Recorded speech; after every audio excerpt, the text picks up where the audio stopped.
যুদ্ধ হয়েছে, আর এই গত বছর ফরাসির একটা যুদ্ধ হলো মার্চ মাসে। দুইটা অংশ আমরা জানি যখন ৭১ সালে ভোটে যখন তারেক রহমানের ৩১ দফা বাস্তবায়নে নিয়ামতপুর বাহাদুরপুর ইউনিয়নে উঠান বৈঠক অনুষ্ঠিত।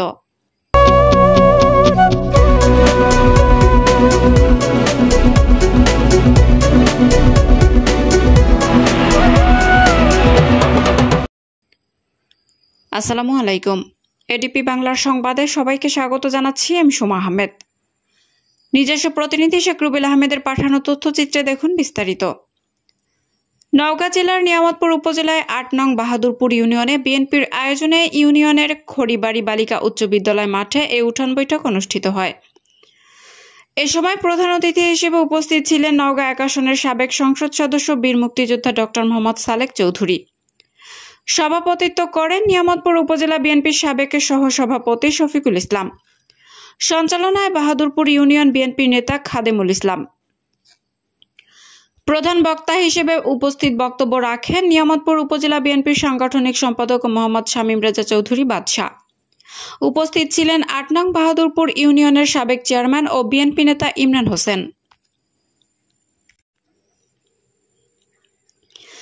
বিশেষ অতিথি হিসেবে উপস্থিত ছিলেন নিয়ামতপুর উপজেলা বিএনপির সাবেক সহ সাংগঠনিক সম্পাদক ডাক্তার মোহাম্মদ আইনুর রহমান, নিয়ামতপুর উপজেলা শাখার বিআরডিবি চেয়ারম্যান আব্দুর রহমান বাবু, ১ নং হাজিনগর ইউনিয়নের সাবেক চেয়ারম্যান ভিপি আমিনুল ইসলাম, নিয়ামতপুর উপজেলা বিএনপি নেতা ও প্রভাষক আব্দুল লতিফ, নিয়ামতপুর উপজেলা যুবদলের আহ্বায়ক মঞ্জুর রহমান, যুগ্ম আহ্বায়ক আরিফুল ইসলাম, নিয়ামতপুর উপজেলা যুবদলের যুগ্ম আহ্বায়ক মেহেদি হাসান, নিয়ামতপুর উপজেলা যুবদলের আহ্বায়ক সদস্য মেহেদি হাসান রানা, নিয়ামতপুর উপজেলা যুবদলের সদস্য মাসুদুর রহমান। আরও উপস্থিত ছিলেন বালাতৈশ ডিগ্রি কলেজের ছাত্রদলের আহ্বায়ক শাফিউল ইসলাম, নিয়ামতপুর সরকারি কলেজের যুগ্ম আহ্বায়ক বিদ্যুৎ মাহাতো, বালাতৈশ ডিগ্রি কলেজের ছাত্রদলের সাবেক আহ্বায়ক মিঠুন প্রমুখ।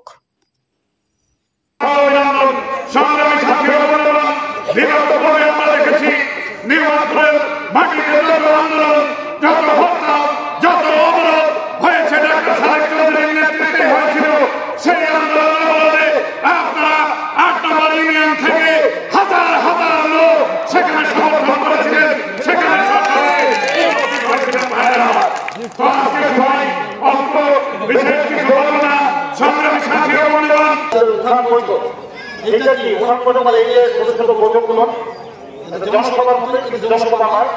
উদ্দেশ্য হচ্ছে যে বিএনপি ক্ষমতায় গেলে কি করবে, আমাদের যে নেতা তারেকিরা যে ঘোষিত যে এরা ৩১ দফা, এই লিফলেটগুলো দেখছিলেন আপনারা যারা এখানে এসেছিলেন, আপনাদের বিভিন্ন গ্রামে স্কুলে যারা লেখাপড়া জানেন, এগুলো যারা জানে না তাদেরকে পড়ে পড়ে শোনাবেন যে আমরা ক্ষমতায় গেলে এই কাজগুলো আমরা করবো।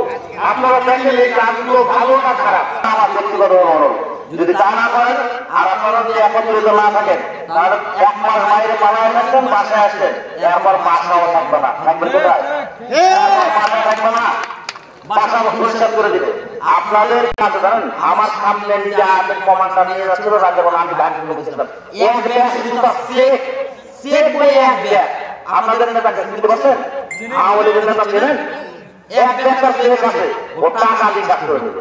আমাদের টাকা আছে কারো কাছে? যে লোকের কাছে কোনো টাকা আছে? তা আমরা আমাদের ক্ষমতায় দিলে আমরা তো টাকা লুটপাট করতে হবে, দেশে লুটপাট করতে হবে। আমাদের নেতাকে ডাক্তার মোহাম্মদ খালেদ চৌধুরী এমন কোন ব্যক্তি আছে যে তাকে কিনবে?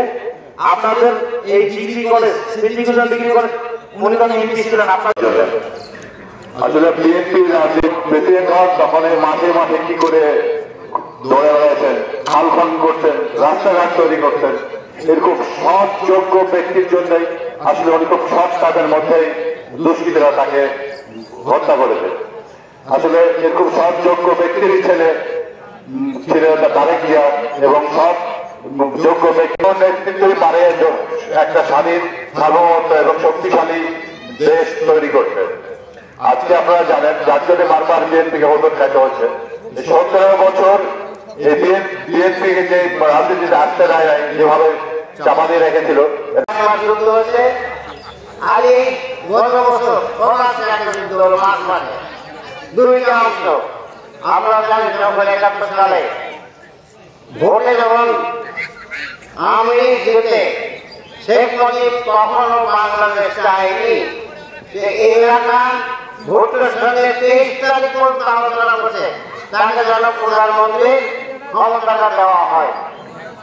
ক্ষমতাটা দেয়নি, তারা তুলে নিয়ে চলে গেছে পাকিস্তান। তাকে পাকিস্তানে বন্দী রাখছিল বাংলাদেশ স্বাধীন না হওয়া পর্যন্ত। সে জানতে গেলে বাংলাদেশে এখানে যুদ্ধ চলছে। আর সেখানে পরিবার কোথায় ছিল? 32 নম্বর বাড়ি এখন একটা ভাই গেছে। 32 নম্বর বাড়িতে শেখ হাসিনা, শেখ মুজিবের সমস্ত স্ত্রী, ছেলে মেয়ে, শেখ হাসিনা সবাই ছিল। পাকিস্তান আর্মি পাহারা দিত, পাকিস্তান আর্মি বাজার করে দিত পাকিস্তানি সরকারের টাকায়। সরকারের টাকা তারা খাইছে। তার ছেলে হয়েছিল সে পাকিস্তান আর্মির ক্যান্টনমেন্টে পাকিস্তান আর্মির হাতে। তারা এখন মুক্তিযোদ্ধা খাইছে পাকিস্তানে, সব কিন্তু পাকিস্তানি, তারা নাকি মুক্তিযোদ্ধা।